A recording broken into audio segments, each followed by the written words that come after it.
अज्जै दी तनाव भरोची जिंदगी च मानसिक तनाव या दबाव गी घट करने दे संबंध स्टीफन्स इंटरनेशनल स्कूल निहालपुर कुलियां आरएसपुर एक ध्याड़े दी वर्कशाप का आयोजन किया गया।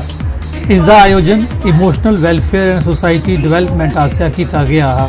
Resource person doctor Puja Sharma ते डॉक्टर मुकुंद शर्मा होरें विद्यार्थियों उनके माता पिता ते अभिभावकों की तनाव शा मुक्त जिंदगी गुजारने बारे दस्या दसाया।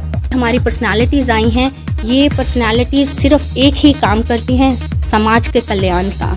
इन्होंने बहुत ज़्यादा समाज में अपना कंट्रीब्यूशन दिया है। हम यही चाहते हैं कि आज का बच्चा तनाव में ना रहे, आजकल कोई भी तनाव में ना रहे, बस इस तनाव से निकले और बहुत ही इस खुशहाल लम्हों को जो ये खुदा ने हमें एक साबका मंत्री ते कांग्रेस दे सीनियर लीडर छज्जूराम भगत हुंदा काल होए दे 38 बरे पूरे होने पर आरएसपुरा च एक समारोह च उनेंगी श्रद्धांजलि दी गई। इस मौके साबका मंत्री सुमन भगत होरें सुर्गवासी नेता दे जीवन ते उपलब्धियों पर लोऽ पाई।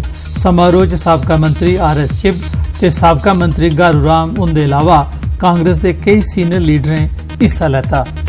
जहाँ तक उनकी सादगी और दरवेश पन था कि उन्होंने अपना घर तक नहीं बनाया, वो हमेशा किराए के मकान पे रहे हैं, तो हमेशा गरीब लोगों को उठाने का काम किया, खास करके जो डाउन ट्रॉडन पीपल थे उनकी अपलिफ्टमेंट के लिए काम किए।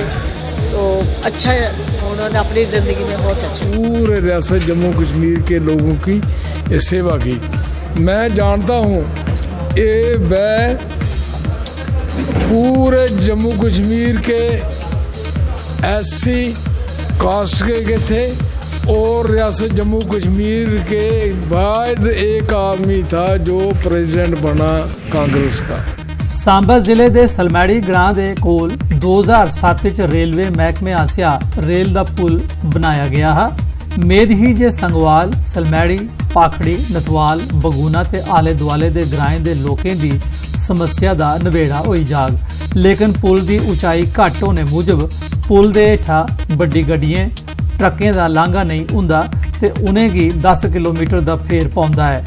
बरसात दे दिनें पुल दे हेठ पानी इकट्ठा होने करी आओ जाई भलियां मुश्किल होई जांदी है। ये बनया 2007 च ते ओहदे बाद कुछ ने दा कख कीता ते बरसाती ने पानी निकलने अस ते 5-10 ग्रां इधर कल ही कोई साडी भैन दा ब्याह हुंदा ना साडा बस पुज्जी सकदी है, ना साडा कोई मटीरियल कोई ट्रक अगर मकान बनागे, ना साडी रेट आई सकदी है। और राय मुड़े च फिरी आने कदे अस गुड़े मुड़े च फिरी आने ये बड़ी समस्या 5-10 ग्रां नहीं समस्या अद तो ज़्यादा। ते अज भी समझ ला भी जने खोले पहले पे हुण भी उबले पे थे, असें कि'यां लंघना इधर सानू साढ़े वास्ते बड़ा मुश्किल है।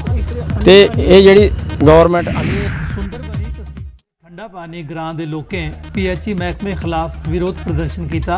प्रदर्शनकारा दे लोकें इल्जाम लाया जे पीएचई वाले मुनासिब ढंगे कन्नै पानी की सप्लाई नहीं करते। पिछले 1 महीने थमां लोग पानी की नामनासिब सप्लाई शा परेशान हैं। सीनियर अफसरें दे नोटिस विच मामला आने बावजूद कोई कार्रवाई नहीं हुई। लोकें मांग की है जे कोताही बरतने वाले पीएचई मुलाजमें का तबादला किया जा ते पानी की मुनासिब सप्लाई की यकीनी बनाया जा। DDG NCC Jammu directorate J&K brigadier रघुवीर सडोत्रा होरें government girls higher secondary school Jakh Samba का दौरा लाया। उन्हें छात्राएं की एनसीसी ज्वाइन करने ताईं प्रेरित किया तां जे ओह सेना या फिर पैरामिलिटरी फोर्सेस विच अपना भविक्ख ते कैरियर बनाई सकन। उनदे कन्ने J&K armed squadron NCC Jammu के कर्नल धर्मिंदर पांडे भी है।